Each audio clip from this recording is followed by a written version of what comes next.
방송 3사 출구조사 결과 2030의 성별 표심은 극명하게 엇갈렸습니다.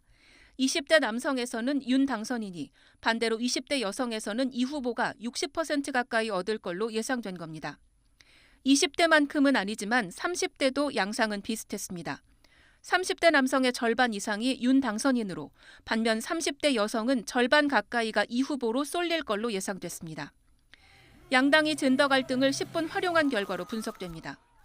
선거 과정에서 윤 당선인은 여성가족부 폐지와 무고죄 처벌 강화 등 2대남 맞춤 공약을 선보였고, 반면 이 후보는 구조적 성차별을 인정하며 2대녀 표심을 파고들었습니다. 20대 여성 표심이 상당히 부동층으로 좀 많이 남아 있었던 그런 그 상황이었었거든요, 막판에. 그런데 이 표심이 이재명 후보 쪽으로 많이 이동을 한 것이 좀 확인이 좀 되고 있습니다. 당선인으로 맞은 첫 기자회견부터 쪼개진 2030 표심에 대한 질문이 나왔고, 윤 당선인은 성별 갈라치기는 오해라고 선을 그었습니다.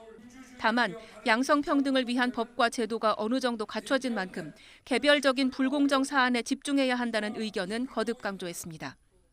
남녀의 성별을 갈라치기 할 이유가 뭐가 있겠습니까?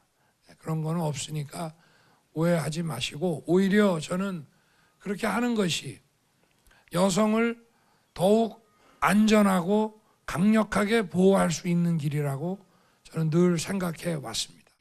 이에 따라 대선 과정에서 밝혀온 입장이 반대로 뒤집히진 않을 거란 전망이 나옵니다. 하지만 2대녀 표심이 역결집하면서 득표차가 미미하고 여성계의 반발이 거센 점 등을 고려하면 마냥 밀어붙이기도 쉽지 않은 상황입니다.